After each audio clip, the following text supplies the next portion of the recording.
Hi, I'm Jennifer Bangs. This is my podcast, She Bangs, She Bangs. Marriage, Adultery, Texas, and Jesus. A totally foul-mouthed, equally spiritual podcast about marriage, mistresses, and possibilities. I used to run a ragtag social club called I'm Going Through Shit, IGTS. You had to be invited into our club because we didn't want any happy people there talking about their awesome lives. We met every week, poured wine, and shared stories. So, welcome to this story. Grab a glass of water.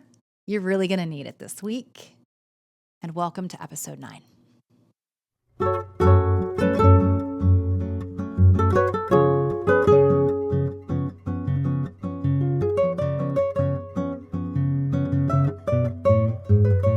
Oh, she bangs. I'm wasted by the way she moves. No one ever looks so fine. She reminds me that a woman's got one thing on her mind.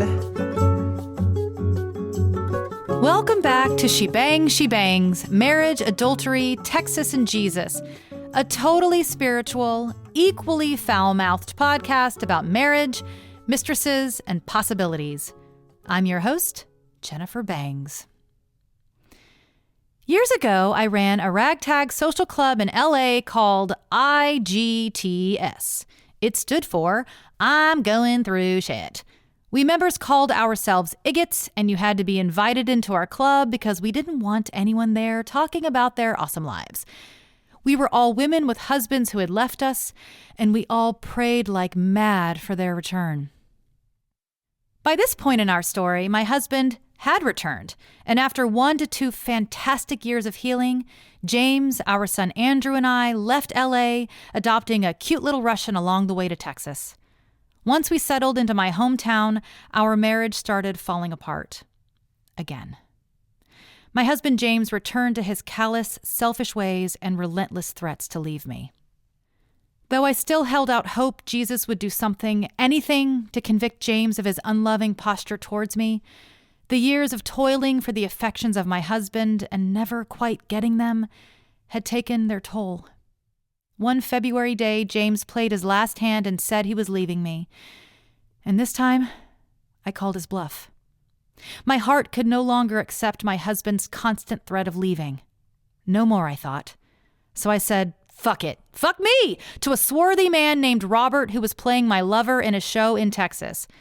I'd met Robert a decade before when he played my fiancé, and now, over a decade later, at the same theater, he was playing my lover. On and off stage. We had no intention of our affair lasting any longer than the show itself. It couldn't. Robert lived in New York. I lived in Texas. And then my husband James suggested the inconceivable. Let's move to New York. New York? I'd always dreamed of living in my college town again, but never thought I'd be able to with a husband who had no business there and 2 little kids who preferred yards to concrete. I'd resigned myself to make it to 10 years of marriage for alimony purposes, or get the hell out of Texas, where divorce laws are not kind to women. But I had never considered a scenario by which I could accomplish both. Stay married and leave Texas. But now it was happening. We were moving to New York, where Robert lived, where liberty reigned, and where dreams light up the sky. So, grab a Manhattan and welcome to episode 9. Start spreading the news. I'm leaving today. I want to be a part of it. New York, New York. These vagabond shoes are longing to stray right through the very heart of it. New York, New York. Knowing Robert and I would now be living in the same town, our relationship had to change. I was fine having an affair when he was in my hometown for a short time, but now that we were in his town and I was planning on staying, I had no interest in remaining a mistress. I wanted more. Our relationship had legs. Robert had said he wanted this to be the beginning of our story, not the end. But I told Robert if he ever changed his mind to let me know, because I had my son and I had Jesus, and I would be okay. I know it's weird talking about affairs and Jesus in one breath, but that is the kind of tension that happens when you have loves that you cannot let go. I could not let my love for God and what I knew to be right living go, and I could not let my love for Robert go. He was the only salve in my little world of wounds. This next part of my story has always been real hazy to me.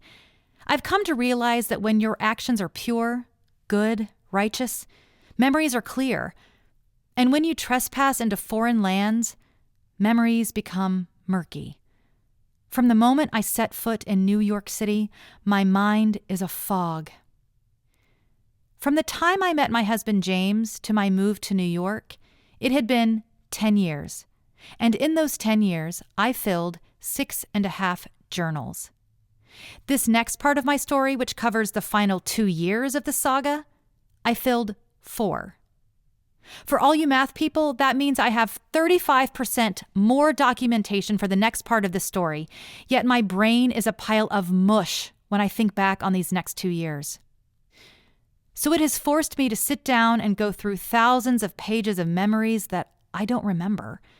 It's quite a disappointment to realize you lived years and don't remember much, though so much happened.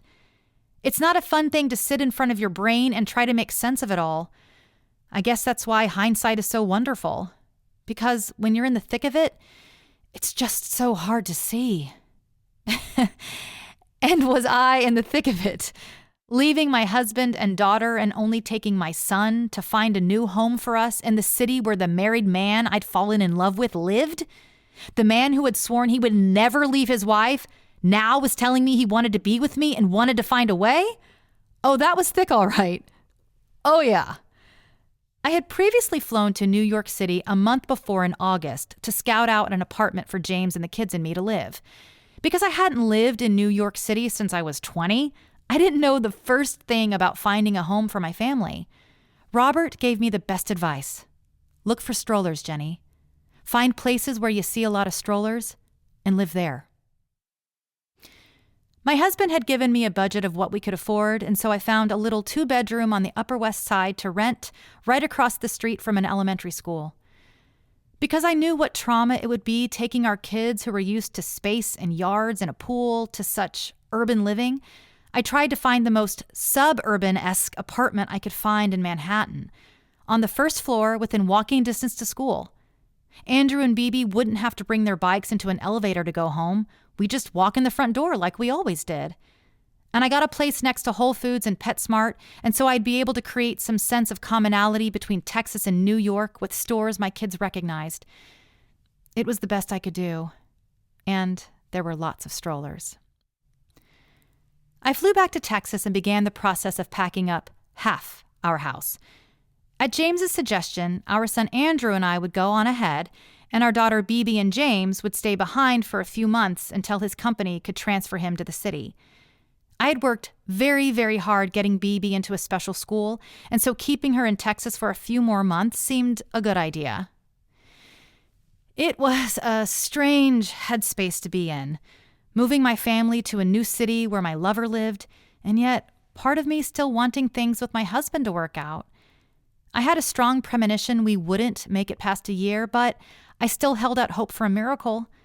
My love for James had died, but my hope for him and my love for my family hadn't. And yes, I was in love with another man, but the distance to get to that man was much further than the actual 1,500 miles from Texas to New York. This kind of distance was almost insurmountable. Robert and I were both still married, with all signs pointing to keeping up appearances in our respective families. I had to hold on for monetary reasons. No way could I afford this move on my own. And Robert had to hold on for compassionate reasons. He couldn't just walk in after 15 years and be like, bam, I'm leaving you because I fell in love with a girl named Jenny, a girl who wasn't even separated herself. So the marriage charades had to continue. On Labor Day, we packed up half our house into a U-Haul, and James and I hit the road, leaving the kids behind with my parents. We made it 4 hours to Little Rock and decided to take a break. We ended up at some outdoor mall that had an Apple store. I told James to stop there and I ran in. James stayed in the driver's seat while I went inside and purchased a $400 mini iPad. I didn't have a laptop of any kind and knew it would probably be handy for auditions in New York. When I hopped back into the truck, James asked what I'd purchased, and when I told him, he shot back, "You spent $400 of whose money, Jen?" "Ours, James. I spent $400 of our money." To this, he shouted something like, "I can't do this," grabbed his suitcase and jumped out of the car. I couldn't see which way he turned, and within seconds, he was out of sight. I called him. No answer. I called him again. No answer. I crawled to the driver's side and called him over and over again. I drove around the outdoor mall for an hour to no avail. I was in tears. My husband had just left me in the middle of Little Rock, Arkansas, with a remaining 20-hour drive on my own. I called my dad crying, like that would help. I just felt so helpless. What do you do with a U-Haul full of furniture and a missing husband? After an hour, James finally picked up. "Jen, this is bullshit, but I don't want to be labeled as the asshole that left you in Arkansas, so I will go the rest of the drive, but I don't want to talk to you. I'm at the Greek Cafe around the corner. Pick me up there." And so I picked up my husband James and we drove through 6 more states in complete silence. Once I asked to change the radio station and once I asked what the speed limit was. Both times I was scolded to shut my mouth. James spoke once to tell me what hotel he'd found to stay our one night on the road. We parked the truck next to our motel room and he spooned me that night. The next day, he declared, not another word. 20 hours. Dead silence.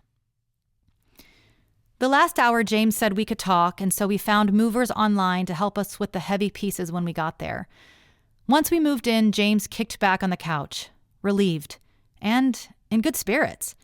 His flight back to Texas wasn't for another few hours, so we walked to the corner, got some ice cream, strolled through Central Park, and when we got back to the apartment, I gave him a blowjob. I had to keep up the charade. I couldn't let him leave hating me. I couldn't have him going back and deciding this New York adventure was stupid and ordering us back to Texas or cutting off funds in New York. It was pathetic, and I hated that I had reduced our marriage to this, but it was imperative if I wanted to survive. I couldn't do this alone. This wasn't what I wanted for my life. It wasn't what I wanted for my marriage, but money was all I had left of my husband that I wanted. James had made sure to remove all other parts of him that I could love. I dropped him off at the airport, and after half an hour, he called to tell me he just saw Brian Cox from the Jason Bourne movies at the gate. I laughed. James knows I'm in love with Jason Bourne, so I took the call as a positive sign. He didn't need to call to tell me that. He could have just gotten on the plane. I spent the next week setting up our second home, stocking what passes for a pantry in New York, building a bunk bed from scratch on my own, and enrolling our son in first grade at the school I could see from my window. And for the first time in 7 months, I had freedom to write. Freedom to express my feelings and write them down.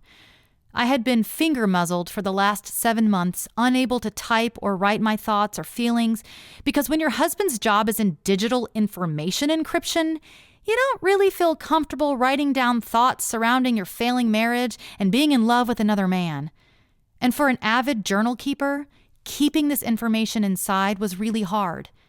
The first day James was gone, my fingers furiously tried to keep up with what was pouring out of my mind. I typed an entry on my new mini iPad. It was the first diary entry I'd written in over half a year. Freedom is the first word I wrote. I have freedom. At the end of the week, I flew to Texas to pick up Andrew and bring him back to New York. The school year was just about to start. The night before I brought Andrew back to New York with me, I had one more night in Texas with my cover band. We had one more gig. I was going to miss this part of my time in Texas, but I promised the band I'd be flying back a lot, as James and I had both decided that's what we do. Bridge Texas and New York as much as possible, for the sake of our marriage and for the well-being of our children. After our show that night, we packed up all our gear and the drummer and I got into his car to leave. I sat in the passenger seat, and as my regular habit, I slid my left thumb under my pointer and middle finger to caress the top of my wedding ring. I'd had a black pearl ring years before that had come out of its setting. I found it the second I lost it. But ever since then, I've always been paranoid of losing stones out of rings, especially my wedding ring. So when I got my wedding ring, almost 10 years prior, I'd gotten into the habit of flitting my thumb over the stone several times a day. And this evening, where my thumb had always found a familiar hard rock, it rolled over a hole. My eyes shot down. The diamond was gone. I searched the car, the back of the car where we'd put Kyle's drums. I called the other band members and searched their cars. I went back to the stage, off stage, and the audience. I looked everywhere, but it was gone. My diamond was gone. I tried not to notice the gaping hole in the middle of my finger and what a twisted message it sent. I didn't get to see Robert much these first few weeks because he was back home in New York, and married men don't have sleepovers anywhere but their own house, so my time with him was limited. But our stolen moments were glorious, and his help getting me settled in New York was immeasurable. He had lived in the city for 20-plus years and had been on Broadway a gazillion times playing lead roles. He was also a voice teacher, so I was getting lots of fantastic coaching. And he introduced me to various teachers and classes to help me on my road to auditioning. I mean, it's why I'd always wanted to go back to New York for musical theater. Now I was here. As long as James was paying the bills, I could audition and take a stab at Broadway. I knew I was coming in late, having gone and lived life, getting married and having kids. But I look younger than my real age, and I knew this was an opportunity like no other. Who gets these kinds of second chances? While my actions spoke of establishing a new life in New York with my family, my every breath was quietly wishing somehow Robert could be a part of it immediately. But he couldn't. He had a family with a house and cars and pets, and that meant taking kids to birthday parties and mowing the lawn on Saturdays and taking the cat to the vet and working his new job teaching at a university.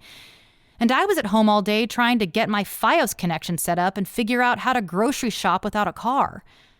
When we were in Texas, I was established. I had a nanny some days, and Robert only had a show at night. That meant we could spend hours together every week and not worry about anything. We could focus on each other, like young lovers without a care. Now in New York, reality was roosting. The snow globe flakes had settled. The fantasy had ended. Not to say Robert's desire or love for me had waned. I just wasn't his only priority anymore. And because Robert was the only person I was close to in New York, he was my entire social world. So when he wasn't around, which was 90% of the time, I was lonely. I knew I had things to do, so much to do, but I couldn't help from thinking about him all the time and wondering how a life together could even begin. After only 2 weeks together in New York, Andrew and I flew back to Texas for BB's 4th birthday. Our Texas living room had a 25-foot ceiling, and because I had taken the couch to New York, our living room was practically empty and perfect for an indoor bouncy house. It was a terrible party. I think everyone there felt this weird sense of things being off, but Texans are polite, so we passed the punch, fulfilled every kid's dream to bounce in a castle inside a house, and tried to make BB feel loved and special. After the party, we put the kids down for a nap, and my husband and I walked into our bedroom and got into bed. I forced myself to have sex with him, again, trying to keep everything running smoothly and also still holding on to a sliver of hope for our marriage. Immediately after James reached climax, I smiled and said, "See, that wasn't so bad. We can still make our marriage work." To which he replied, "Or not." "Oh my God," I shouted. "You're going to insinuate divorce while you're still inside me?" I pushed him off. I felt disgusted. It was the most violating, repulsive thing I've ever had anyone do to me, talking about discarding me while still physically enjoying me. I flew back to New York, happy to get away from our sad home, happy to get away from James. His treatment of me in Texas was abysmal. What he'd done to me in the bedroom was such a stark contrast to what I'd experienced with Robert. I haven't really talked about the actual sex between James and me up to this point. It was fine. It was fine. There was never anything wrong with it. We enjoyed one another, but it was also never mind-blowing because there was a depth that James would never venture to with me.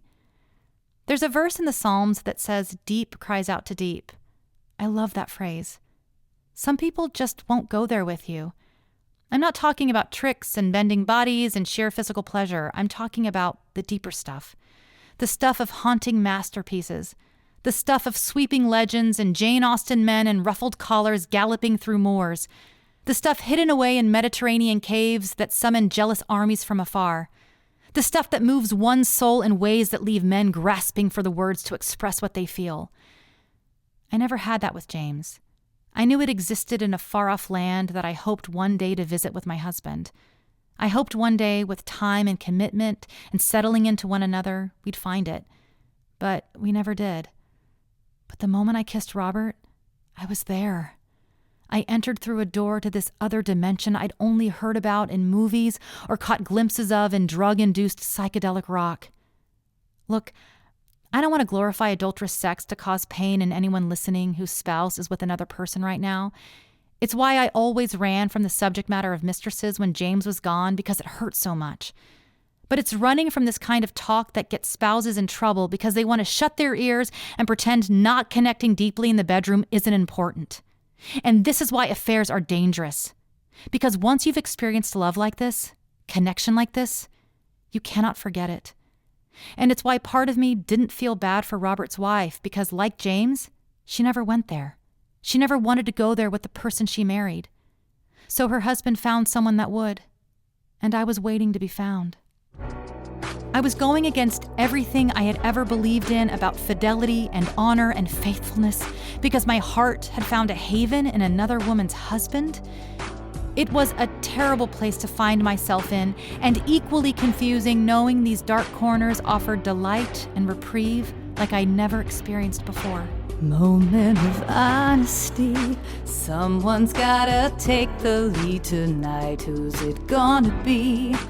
I'm gonna sit right here and tell you all that comes to me. If you have something to say, you should say it right now. If you ask me, I'm ready. If you ask me, I'm ready.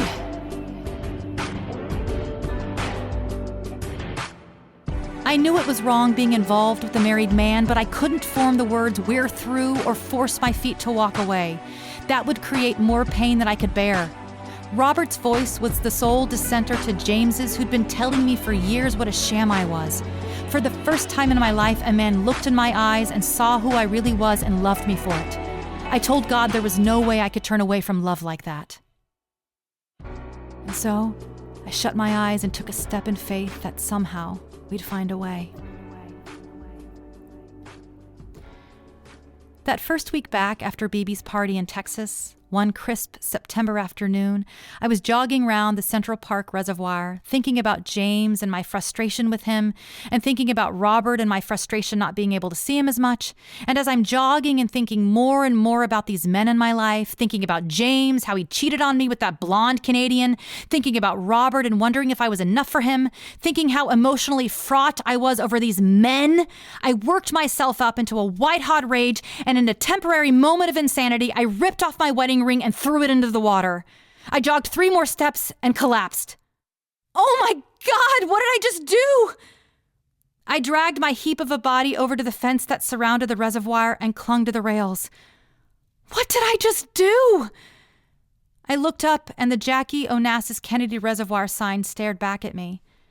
I sat there for a few minutes staring at the sign, staring at the water, staring in disbelief. I wiped my eyes, stood up, and dusted off my legs. Well, I thought, Jackie Kennedy's Reservoir. This seems appropriate. A classy brunette cheated on by a hussy blonde. My stone is somewhere in Texas, and the band is now here in New York, where I belong. That seemed appropriate too. By October, I had met some new people in some of the acting classes Robert had recommended. I also reached out to several people I knew from college or other actor friends who'd moved here over the years.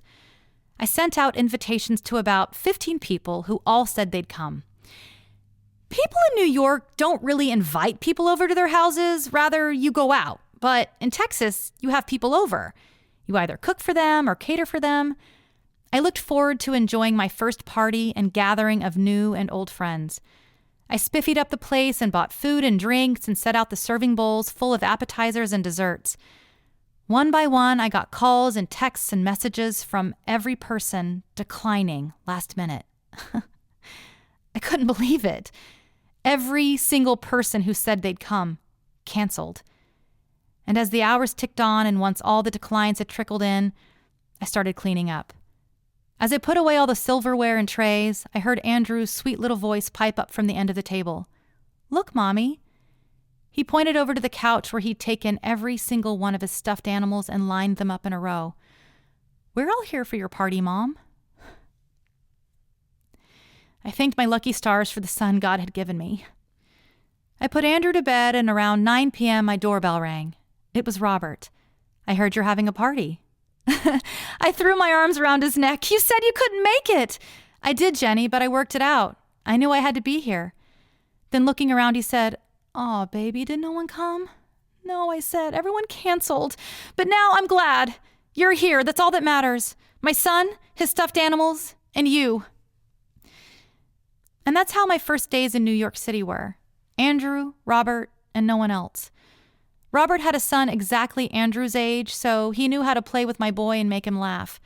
I never told Andrew that Robert was anything more than a friend, but I saw how my little boy's face would light up as Robert would swing him around his body or crack dad jokes that make 6-year-olds giggle.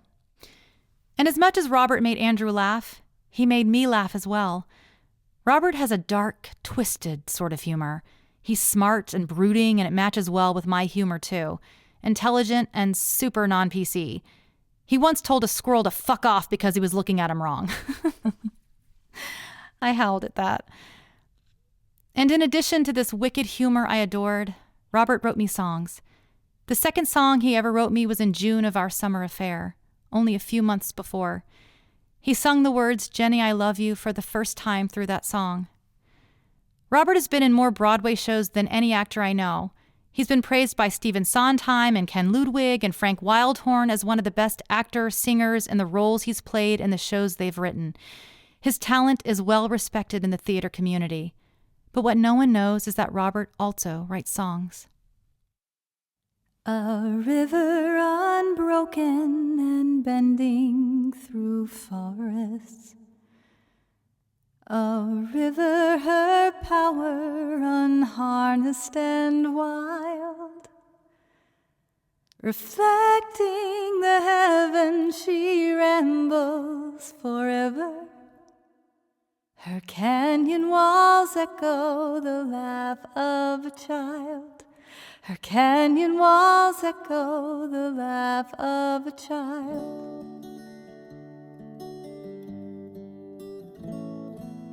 Born of a daydream, God dreamt on a summer.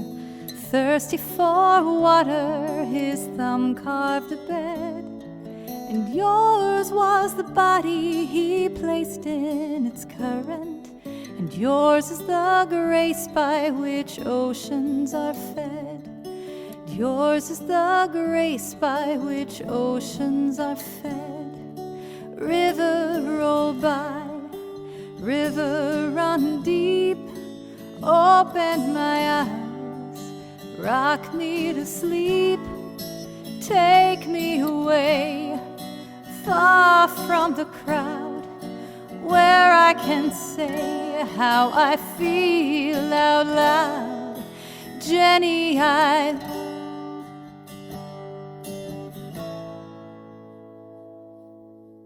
la la la la la la la.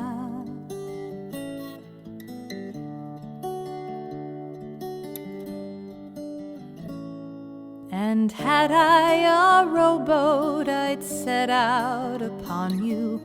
I'd leave all my worries and guilt on the shore. And as the sun set into your horizon, I'd lay on my back and surrender my oars. I'd stare at the galaxies shifting above me. I'd contemplate moonlight while Marilyn smiled. I'd gaze on the glories that God placed before me and trust in them all with the faith of a child. Trust in them all with the faith of a child. River roll by, river run deep, open my eyes, rock me to sleep, take me away, far from the crowd, where I can say how I feel out loud. Jenny,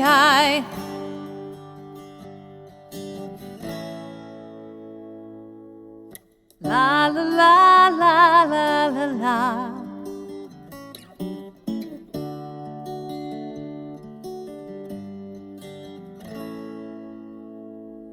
Forgive me, my Jesus, for this my transgression.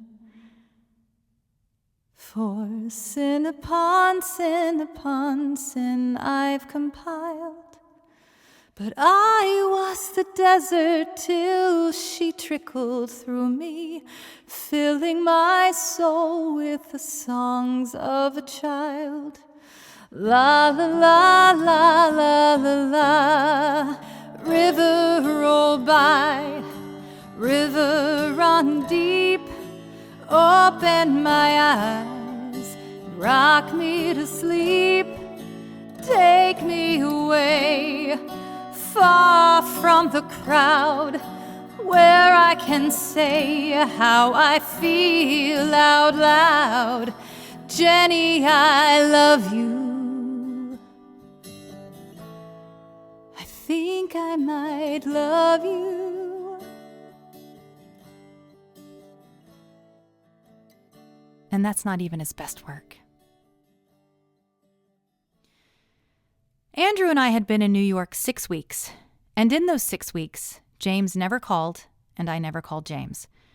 We were living separate lives, and part of me hoped we could just live these separate lives until something changed.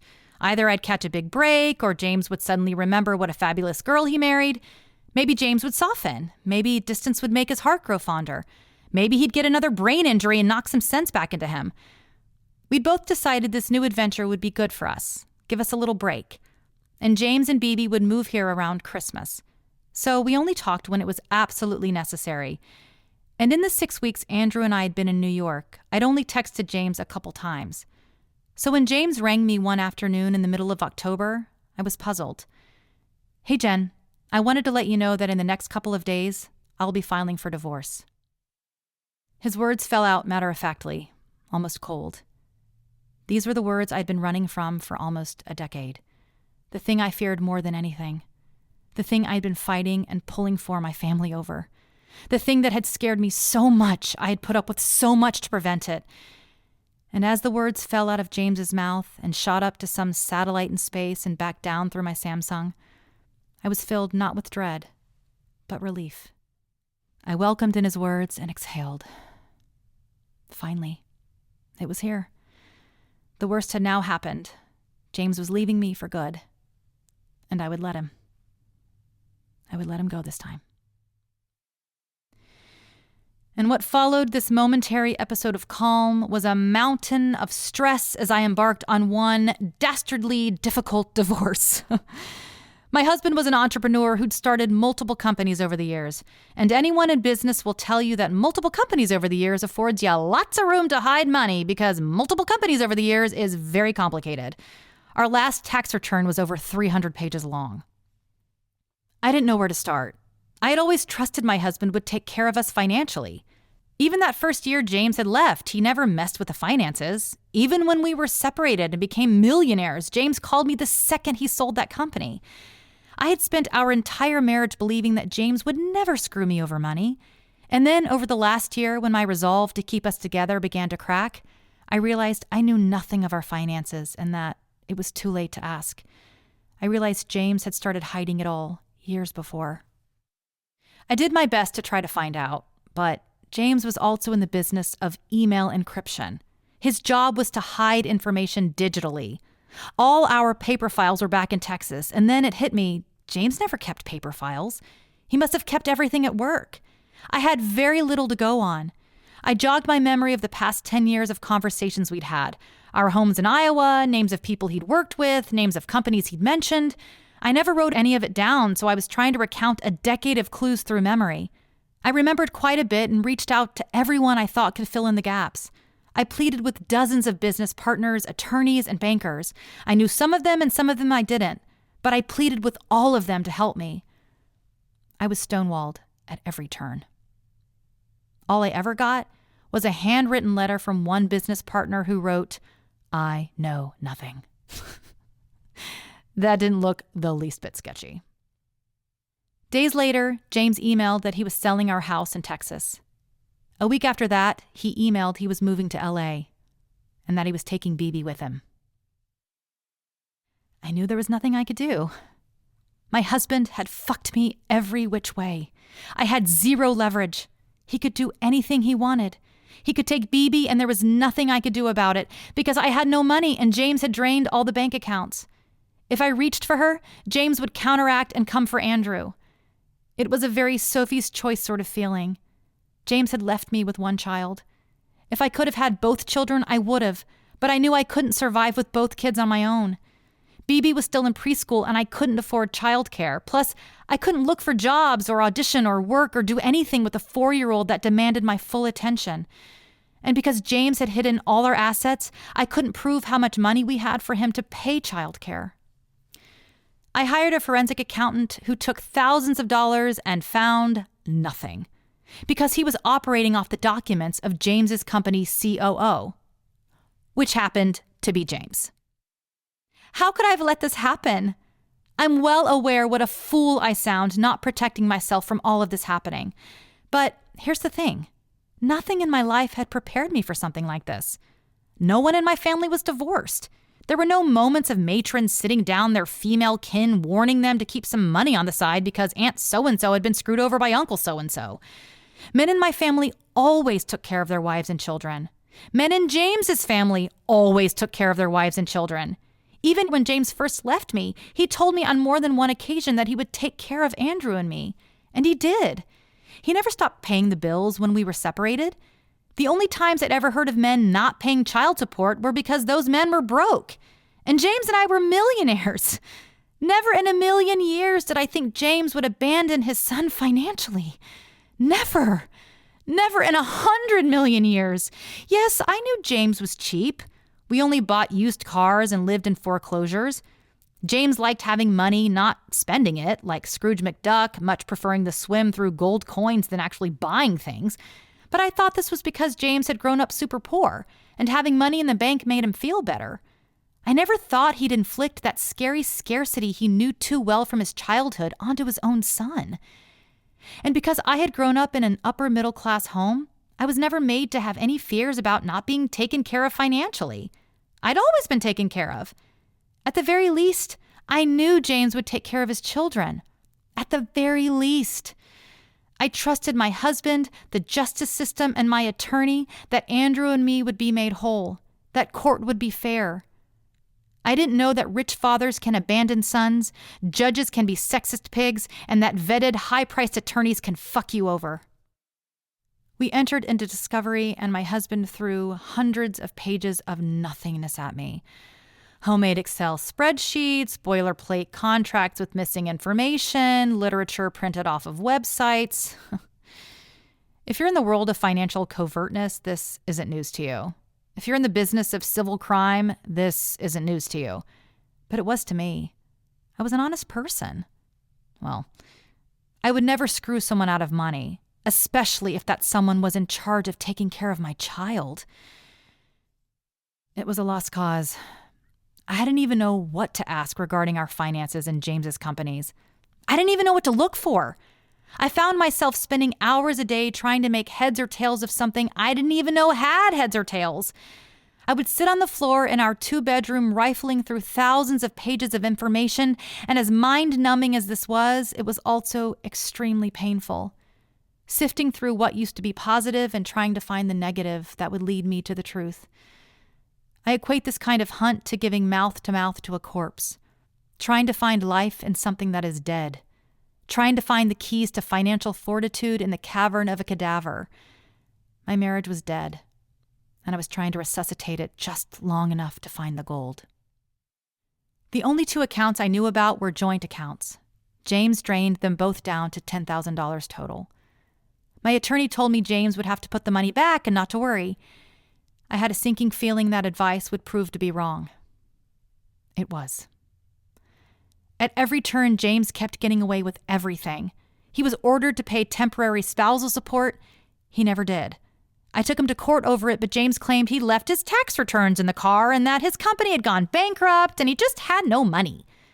I knew he was living in a $4,000 a month house in the Hollywood Hills, but he had no money. The judge shrugged his shoulders and said, "What can I do?" And then he looked right at me and said, "Maybe you should move back home to your mama and daddy if you can't make things work for yourself in New York City." I turned to my attorney, who winced but kept her eyes forward. "That's just how this judge is," she later told me. "Your husband filed in Texas because he knew what he was doing. This is the most conservative judge in the most conservative county in Texas. And he doesn't like women." I had a new attorney because Jack, the one I'd gone to before James and I moved to New York, said he wouldn't take my case once he found out who the judge was. Said he wouldn't set foot in that judge's courtroom. He was so backwater in his treatment of women. Awesome. I didn't really like my new attorney, but everyone that had worked with her said she was great. I should have listened to my gut, but I didn't have time to look for a new attorney anyway.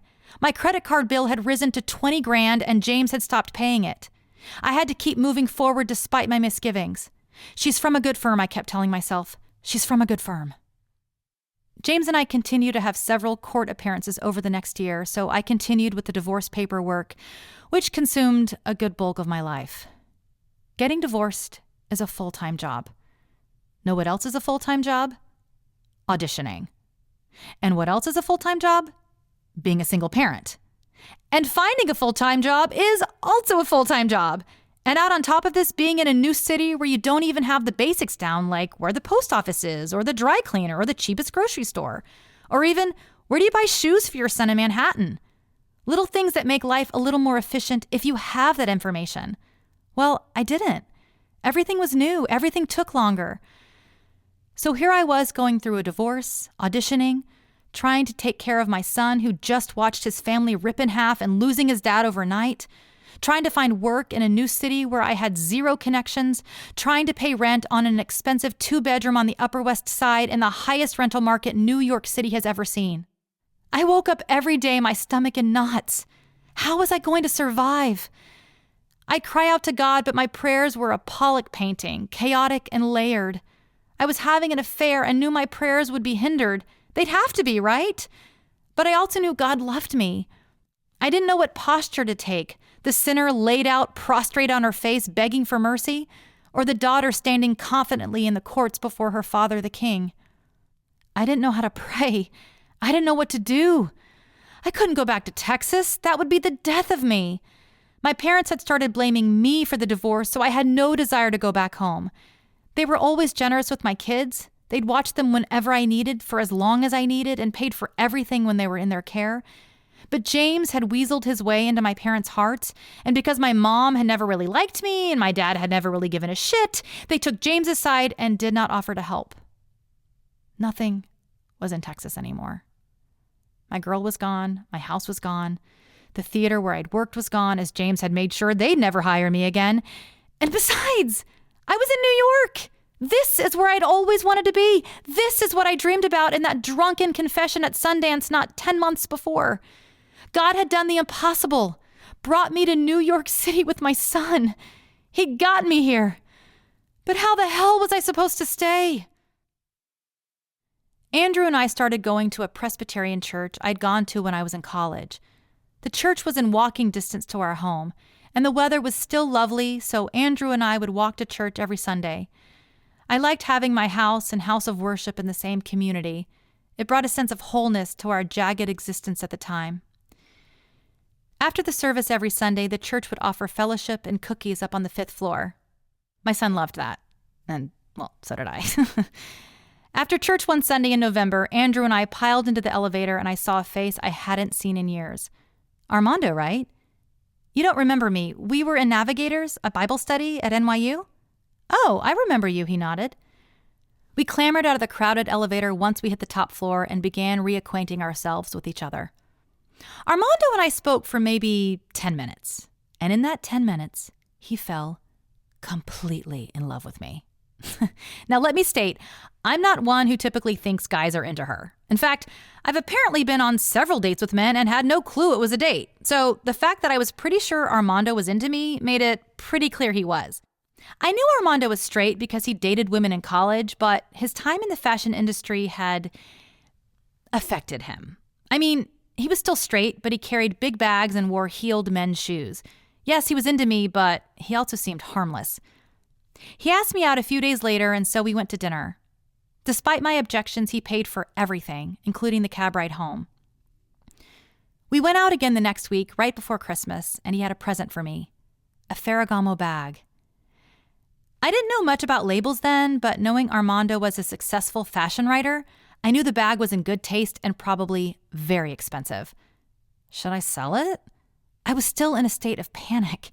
It was December. I had been in the city 4 months, and court did not look promising regarding spousal or child support, and I hadn't found any work. I was threadbare on my ability to successfully take care of my son, get a divorce, and get a job. I found myself starting to ask God for handouts, just praying for handouts, that I didn't even have the time or mental capacity to look for income. I just needed handouts. I needed someone to say, here's a job, or here's some money. I didn't know what else to do. After the holidays, Armando came over to my apartment after church, as had become our new custom. He was my only other male friend in New York besides Robert. I recounted how desperate I was and that I had been praying to God for handouts. Armando paused for a second and then reached into his bag and pulled out a check. He slid the check across the counter to me. You know, God put it on my heart this morning to help you out with some money. Here's $3,000. Maybe you could do some work for me and help me out a little. You can work it off or not. Just keep it. Either way, it's yours. And for the next 2 years straight, Armando gave me $3,000 a month to quote unquote work for him. The next month, he took me to Paris Fashion Week to introduce me to the fashion industry firsthand. We flew to Paris first class and mingled with designer after designer. There were many times it was just Armando, me, and insert famous designer here.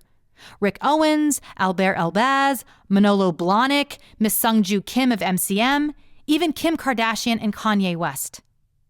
Armando flew me all over the world with him, buying me bags and jewelry and coats and dresses and drinks and dinners and hotels. It was a fairy tale. But Armando wasn't my prince. And I would tell him every couple months I wasn't interested in him that way and that I was dating someone. But he didn't seem to mind. I figured he was straight for Jesus, that he didn't want to be gay for religious purposes and so had conditioned himself and convinced himself that he could be married to a Christian girl like me, but we would never really touch.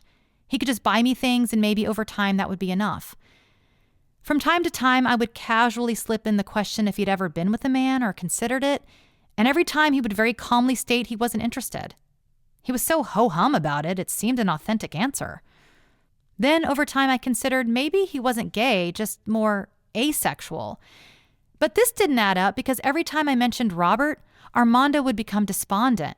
He would start stumbling over his words and not be able to bring his spirits up for the rest of the evening. I stopped speaking of Robert and figured I'd only talk about him if Armando asked. He never did. And Robert was fine with Armando and my relationship because Robert knew he couldn't financially help me out, and Robert didn't feel threatened by Armando. Robert knew I only had eyes for him. But I'm jumping ahead. I didn't know God would be sustaining me through Armando for the next 2 years. I was living month to month. So, back to Christmas. Back to a couple weeks before Armando threw me a lifeline. I'd spent that first Christmas in New York, back in Texas. I wished I could be spending it with Robert, but there were no holidays in sight for us as long as he was still living at home with his wife and kids. I continued going to church during this time, even though I felt like a fraud. But I figured God would rather have a sinner in church than out, So I kept going. I knew I wasn't going to walk out of the sanctuary and end things with Robert. I knew I couldn't do that, but I also couldn't walk away from my belief in God. So I straddled both worlds. The world of God and all things good and reaching out to him for help and answers and how to live my life and make things work and survive. And the world of Robert, who was another woman's husband, but whom I loved deeply. And on the way back to New York on New Year's, for the first time in months, I heard God. God spoke to me. He gave me a dream and confirmed that dream several times in the aftermath. And in the dream, God told me that Robert was a central person in my life, and he wasn't condemning me for my relationship with him. And I woke up with enormous peace. Peace I hadn't felt in over a year. God wasn't high-fiving me over the affair, but he was somehow telling me that everything was already worked out and being with Robert was okay. He didn't like the lies, but somehow there was something okay about the two of us working towards one another. I can't explain how this works out from a Christian theological perspective, but I can tell you, years later, with much hindsight and clarity, I wasn't mistaken. I wasn't hearing God wrong. God brought me out to New York, the city I loved and never thought I'd see again. And he brought me out to be with and focus solely on my boy, whom I neglected since he was 8 months old in my efforts to save his dad and sister. And God brought me away from those two black holes who took all my love. I want to be loved. I want to be loved. I want to be loved. You can do anything with love. I wrote that January. It was a new year, and God was telling me it was all going to be okay. And I felt his peace. And I thought this meant my divorce would turn out well, and Robert and I would live happily ever after. Oh, what a fool I was!